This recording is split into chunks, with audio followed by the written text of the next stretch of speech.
measure. John 3:16, no? Sabi niya, for God so loved the world that He gave His only, one and only begotten Son, that whoever believes in Him shall not perish, but have eternal life. Gayon na lamang ang pag-ibig ng Diyos sa sanlibutan, kaya ibinigay niya ang kanyang bugtong na anak upang ang sumampalataya sa kanya ay hindi mapapahamak, kundi magkaroon ng buhay na walang hanggan. Ikaw ba kung may anak ka, sasabihin ni Lord, o kamukha ni Isaac, no? Isaac, Abraham. Kung sabi ni Lord kay Abraham, iandog mo sa akin ang anak mo.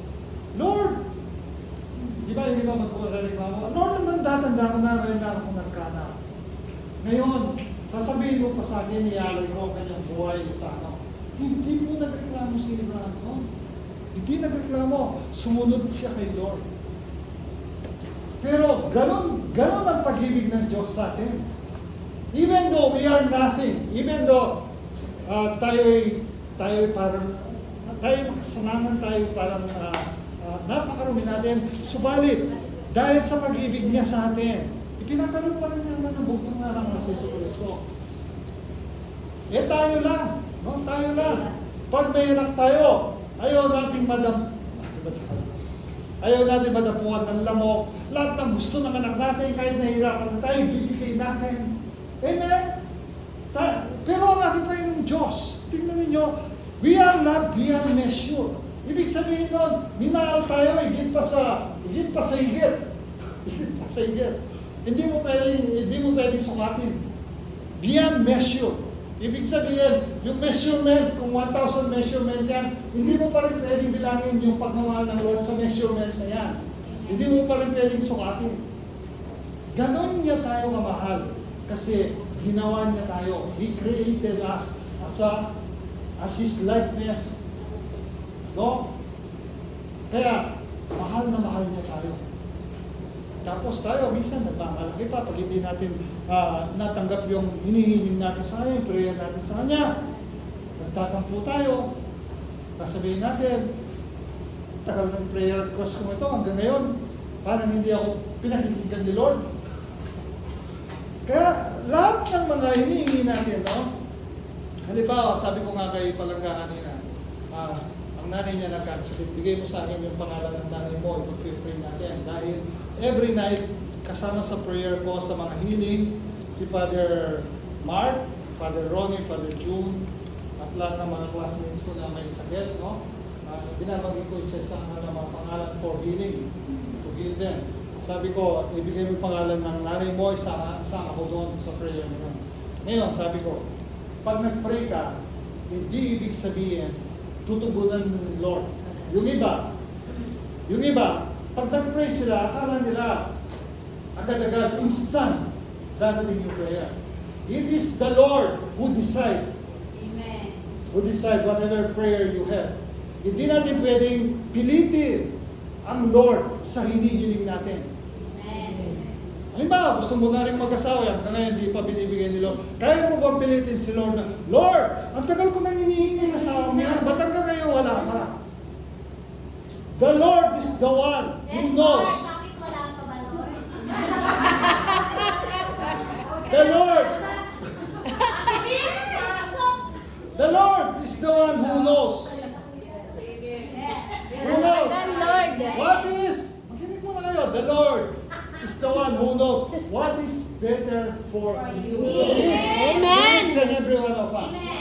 Don't be rush. Tingnan ninyo. Ikaw nga, dahil wala kang asawa, wala kang problema ngayon. Ang pinaka-problema mo lang ang sarili mo. Yes. Ang mga nag-asawa, nagkaroon ng anak, ang daming problema naman. Yes. At the big purpose. Tapos sisisihin niyo ang Lord. Lord, bakit binigay niyo ang asawa ito sa akin? Lord, bakit mo ako binigyan ng ganito? Oo, di ba? Lord, bakit binigyan mo akong ganito? Hindi naman ito yung gusto ko. Yes. Handa mo sa pagkakamali mo, you blame the Lord.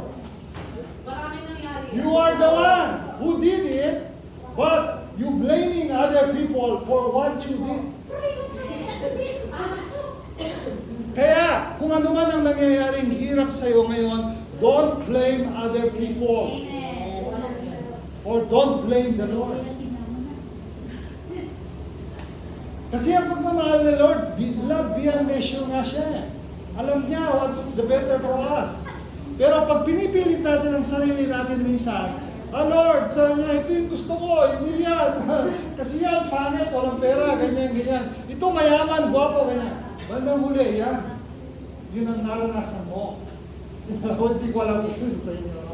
So, kaya, kung ano, no, bago ang lahat, no, hindi lahat ng prayer natin, sabi ko nga kanina, pag hindi in-answer ni Lord, it doesn't mean He's not listening to you, to your prayer.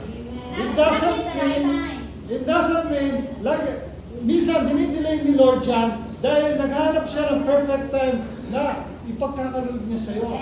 Amen. When is the perfect time? Minsan din may blockings, kaya hindi dumarating yung answer. Minsan, mayroong blockings. Minsan, gumagawa ka na, hindi ba Alam mo, nilayo lang tayo doon sa mga Okay? Kaya, lagi nang isipin. Lagi nang isipin, ginawag tayo ni Lord beyond measure. Beyond measure. Alam niya ang makakabuti sa atin, alam niya ang makakasama sa atin.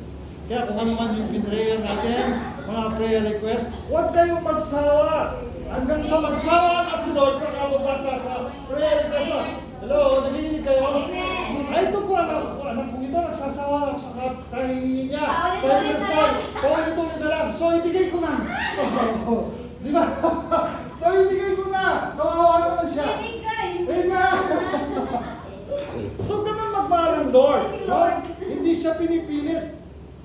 He knows what's the better for you. He knows what's the perfect time for you. Bigyan mo ako ng ano, ng prayer